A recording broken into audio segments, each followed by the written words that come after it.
हर हर महादेव। तो आज मैं व्रत की विधि के साथ में व्रत की दिनचर्या के बारे में भी बात करूंगी।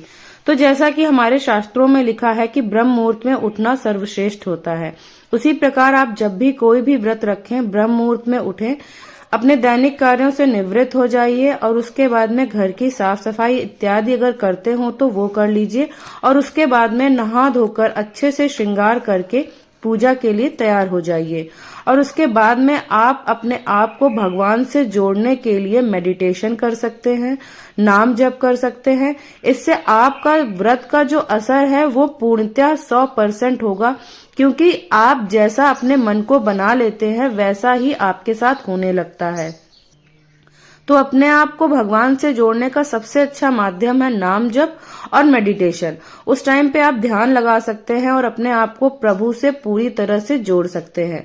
और ये सब करने के बाद में मैं अपनी पूजा की थाली लगा लेती हूँ, जिसमें गंगा जल में मिश्रित जल, दूध, दही, घी, शहद, अखंड चावल, काले तिल, मिश्री, किशमिश, प्रसाद के लिए केले, जनेऊ जोड़ा, धतूरा, भांग, बेलपत्र, शमी पत्र, आकड़े के फूल और कुछ पुष्प, दूर्वा, धूप, दीप, लाल चंदन, अबीर, माता के लिए सिंदूर, ये सब लेकर अपनी पूजा थाली को लेकर आप शिवालय में, किसी भी पास के घर के जो शिवालय हो उसमें जाकर पूजा कर सकते हैं।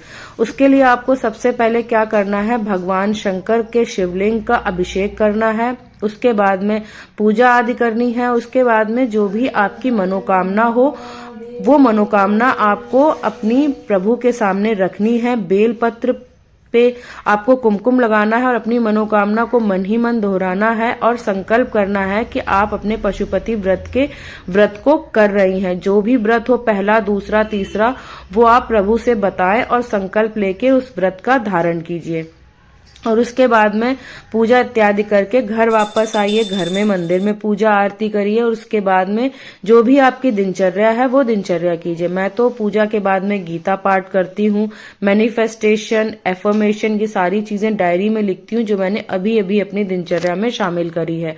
उसके बाद में तुलसी को जल अर्पित करती हूँ, सूर्य देवता को भी जल अर्पित करती हूँ, जिसमें कि रोली और अक्षत डालती हूँ। और उसके बाद में घर के कामों में लगने से पहले मैं थोड़ा सा कुछ खा लेती हूँ। बनाना खा लिया था आज और उसके बाद में मैंने वर्कआउट किया था।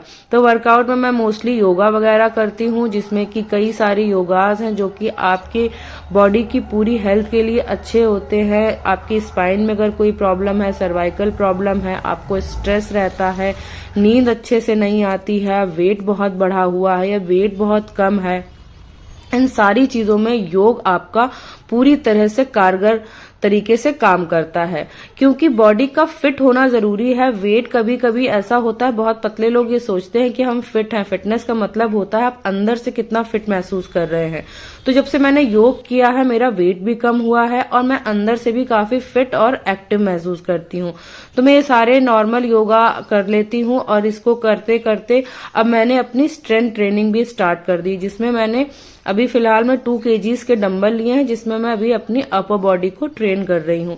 मैंने जिम वगैरह भी सब कुछ ट्राई करके देख लिया, मगर मुझे ये रूटीन सबसे बेस्ट लग रहा है, जिसमें मैं कंसिस्टेंसी के साथ में वर्कआउट कर सकती हूँ और अपने घर पे भी रहकर वर्कआउट को करना पॉसिबल हो रहा है। तो ये सारे वर्कआउट करने के बाद में फिर मैं आ जाती हूँ, अपना नाश्ता बना लेती हूँ। तो इससे मैंने रात को ड्राई फ्रूट्स भिगो दिए थे, इनका मैं शेक बना लेती हूँ टोन मिल्क डाल के, और यही मैं आज ब्रेकफास्ट में लेती हूँ। और कान्हा और अम्मा जी के लिए पराठे और सब्जी बना दी थी। तो बस इसी तरीके से था मेरा आज का जो दिन का रूटीन था, वो यही था। और फिर मैं जो भी खाती हूँ सबसे पहले भगवान को समर्पित करती हूँ और उसके बाद में स्वयं उस चीज को ग्रहण करती हूँ। तो पीने में तो ये काफी टेस्टी है, न्यूट्रिशियस भी है और हेल्दी भी है। उसके बाद में दिन के सारे काम खत्म कर लिए थे। फिर दोपहर को ये सारी चीजें जो भी किचन की फैली हुई थी वो सब साफ कर लिया था। आपके घर में जो भी काम है वो पूरे कर लीजिए और फिर शाम को आप अपने किचन को जरूर साफ करें, उसके बाद ही प्रसाद वगैरह बनाएं। तो मैंने पूरे घर की साफ सफाई कर ली थी, झाड़ू वगैरह लगा लिया था और उसके बाद में मैं स्नान करने चली जाती हूँ। स्नान करके मैं सबसे पहले आ जाती हूँ किचन की तरफ और कर लेती हूँ प्रसाद की तैयारी। तो मैं प्रसाद में ज्यादातर सूजी का हलवा ही चढ़ाती हूँ। तो सूजी का हलवा बना लिया था। उसके बाद में शाम की पूजा की थाली में आपको 6 घी के दीपक लगाने हैं और आज आपका व्रत का उद्यापन है, तो आज के दिन आपको एक नारियल लेना है, उसमें कुछ दक्षिणा रखनी है, एक पुष्प लेना है और आप आज के दिन मूंग, चावल, अखंडित चावल हो, बेलपत्र हो, शमी पत्र हो, कोई भी 108 गिन के आप ले सकते हैं और इनको एक एक करके शिवलिंग पे चढ़ाना होता है और आपको श्री शिवाय नमस्तुभ्यम या शिव का कोई भी मंत्र का जाप करना होता है।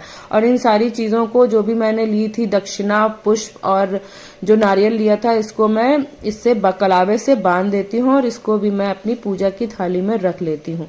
तो मैंने 6 दीपक लगा लिए थे और मैंने 108 चावल के दाने लिए थे। चावल के दाने लें या मूंग दाल लें, बेल पत्र लें, शमी पत्र लें, तो ये खंडित नहीं होने चाहिए। खंडित कोई भी चीज पूजा में नहीं चढ़ती है।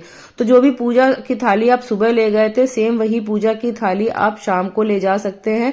बस इसमें आपको 6 दीपक, आपका जो प्रसाद आपने बनाया था वो प्रसाद और इसके साथ साथ में आपको जो आपने नारियल और उसमें जो दक्षिणा बांधी थी वो भी रखनी होती। तो मैं अच्छे से अपनी थाली को सेट कर लेती हूँ और उसके बाद में सारी चीजें जो एक्स्ट्रा जानी थी वो रख लेती हूँ। प्रसाद रख लेती हूँ और उसके साथ में 2 मैं ये रख लेती हूँ कटोरियां, जो कि वहां पे प्रसाद निकाल के 3 हिस्से करने होते हैं, तो 2 हिस्से वहीं छोड़ के आने होते हैं और 1 हिस्सा आपको घर वापस लाना होता है। और शाम को जब भी आप व्रत अपना उद्यापन कर व्रत का पारायण करते हैं तो उस टाइम पे आप इसको खा सकते हैं। साथ में मैं तो कोई ना कोई नमक की चीज जरूर खाती हूँ क्योंकि मुझे लो बीपी की प्रॉब्लम है, तो बिना नमक के तो मैं व्रत पूरा रख ही नहीं सकती हूँ। शाम तक भी इसी व्रत को रखने में ही शाम तक मेरी एनर्जी काफी लो हो जाती है। तो मैं बहुत ज्यादा रिस्क नहीं लेती हूँ। प्रभु हैं, वो सब जानते हैं कि मेरी परिस्थिति कैसी है। अब बस पूजा की थाली लगाकर मैं चली जाती हूँ मंदिर में, पूजा करती हूँ और उसके बाद में वापस आके सबके लिए खाना बना लेती हूँ और मैं प्रसाद का हलवा और 2 पराठे अपने लिए आलू के बना लेती हूँ और इसी के साथ साथ मैं अपने व्रत को पूरा कर लेती हूँ। भगवान महादेव आप सबकी मनोकामना पूरी करें। हर हर महादेव।